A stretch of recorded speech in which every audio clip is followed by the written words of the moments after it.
Welcome to Statisticspedia. Now today we will discuss about the questions which is related to your entrance exam. So let's begin with it now. First question देखिए आपका क्या है. Let x1, x2, x4 and y1, y2, y5 be the two random variables. अब इसकी size जो है वो 4 है और इसकी जो y वाले सैंपल की साइज है वो आपको 5 गिवन है.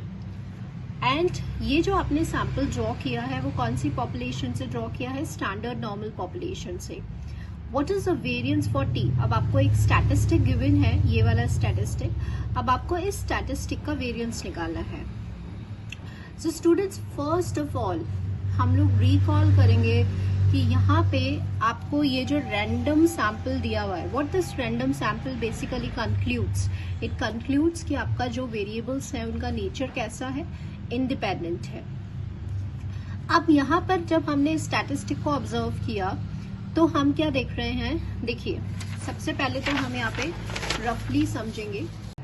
तो यहाँ पे आपका जो फर्स्ट लाइन है, फर्स्ट स्टेटमेंट है क्वेश्चन का, उसमें क्या गिवन है कि ये जो xi है ये कौन सी पॉपुलेशन से लिया गया है? Standard normal population. और yi वो भी कौन सी पॉपुलेशन से लिया गया है? स्टैंडर्ड नॉर्मल पॉपुलेशन से. अब ये दोनों वेरिएबल्स, ये दोनों जो रैंडम सैंपल्स हैं, इनका नेचर कैसा है? They are independent. अब ये कहाँ लिखा हुआ है क्वेश्चन में? अभी अभी आई टोल्ड यू कि random sample, random itself means कि आपका जो सैंपल है वो, उनकी जो ऑब्जर्वेशंस है, they are independent by their nature. Now अब हम आते हैं इस स्टैटिस्टिक को, अब हम ऑब्जर्व करते हैं. आप यहाँ देख रहे हैं x1 स्क्वायर है. तो x1 स्क्वायर बेसिकली क्या है? What is x1 square? x ये क्या है? Standard normal variate. यहाँ पे ये क्या है? ये हो गया आपका square of standard normal variate. And we know that कि square of standard normal variate क्या होता है? काई स्क्वायर होता है. विद कितना degrees of freedom? 1 degree of freedom. ठीक है. ऐसे ही x2 स्क्वायर क्या हो जाएगा? काई स्क्वायर विद कितना degree of freedom? 1 degree of freedom. तो ऐसा हम यहाँ पे देख रहे हैं x1 square, x2 square, x3 square, x4 square, ये सारे क्या हैं? ये हैं square of standard normal variate. So all this will follow chi square with how much degrees of freedom. तो यहाँ पे तो हमने क्या बोला? ये 1 डिग्री है. अब ये क्या हो गया? ये हो गया. तो सबकी 1 डिग्री है और सारे कैसे हैं? बाय नेचर इंडिपेंडेंट है. तो additive property of chi square से ये क्या हो जाएगा? Chi square with how much degrees of freedom? With 4 degrees of freedom. ठीक है. अब आइए यहाँ पर क्या है? y1 square, y2 square. Now the same concept goes with y also. ये भी क्या है? Square of standard normal variate है. तो square of standard normal variate मतलब काई स्क्वायर. और एडिटिव प्रॉपर्टी से ये क्या हो जाएंगे? y1 स्क्वायर से लेकर y5 स्क्वायर तक क्या हो जाएंगे? Chi square with how much degrees of freedom? 5 degrees of freedom. ठीक है. अब देखिए, अब आपका t है. अब आप यहाँ देख रहे हैं कि ये डिवाइडेड है 4 से और ये वाला जो है यहाँ पे मतलब 5/4 आ रहा है. ठीक है. तो अब हमें क्या सोचना है कि क्या हमने कोई ऐसा स्टैटिस्टिक पढ़ा हुआ है कि ये 5 और 4 से दिमाग में क्या आया कि एक का डिग्री ऑफ फ्रीडम 4 है और एक का डिग्री ऑफ फ्रीडम 5 है.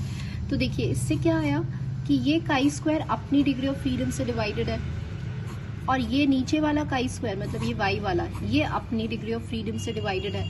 तो इन ऑल बेसिकली ये कैसा बन गया? आई एम नॉट राइटिंग, मतलब ये आपको सिर्फ समझाने के लिए है, रफली, प्रॉपरली मैंने अभी नहीं लिखा है. तो वापस ये आ गया आपका टी स्टैटिस्टिक जो यहाँ पे गिवन था. तो क्या समझ में आया कि यहाँ पे ये इन दोनों का नेचर कैसा? इंडिपेंडेंट. ये शुरू से ही चल रहा है बिकॉज रैंडम सैंपल है.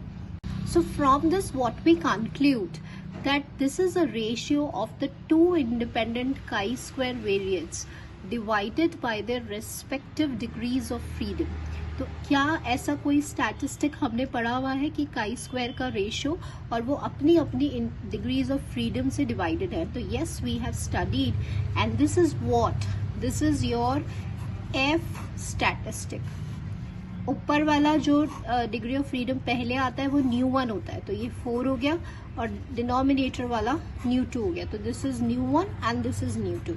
सो फाइनली अब हम क्या कंक्लूड कर रहे हैं कि ये जो t है वो कुछ भी नहीं है, ये f स्टैटिस्टिक है कितनी डिग्रीज ऑफ फ्रीडम के साथ, ν1 कॉमा ν2। तो ν1 तो 4 है और ν2 5 है।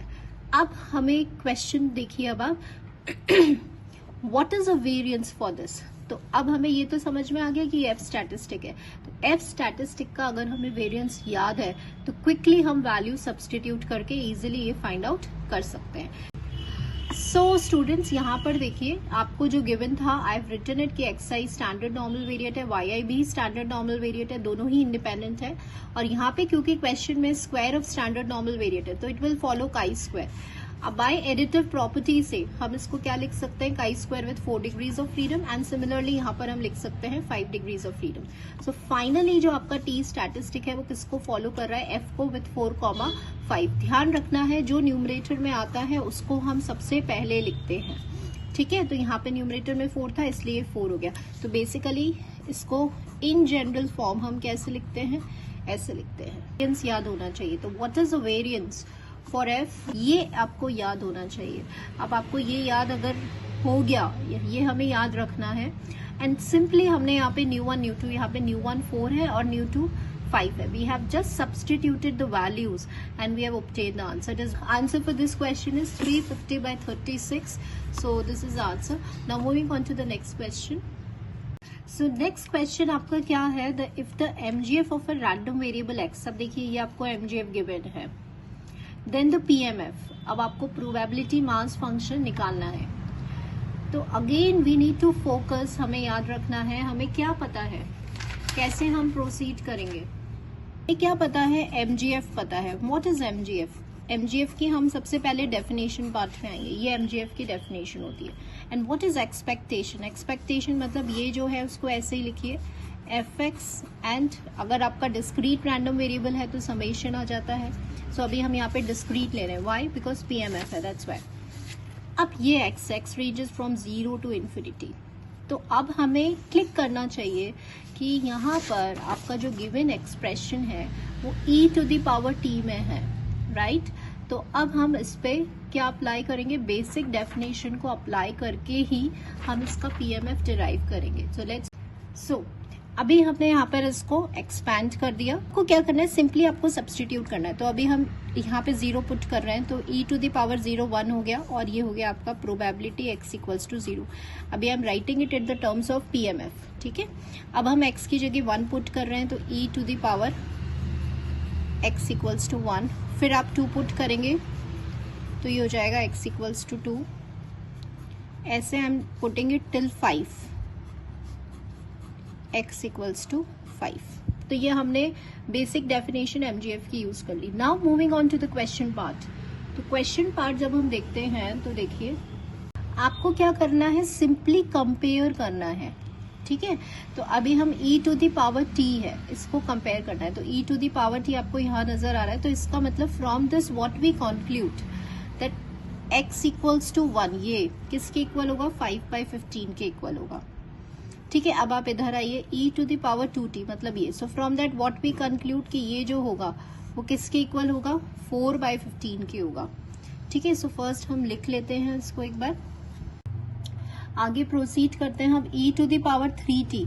तो अब हमें समझ में आ गया, तो ज्यादा कुछ, because see we are here looking for the competitive exam, right. तो इतना हमें लिखने की जरूरत नहीं है, because here I am explaining you, that's why I am writing.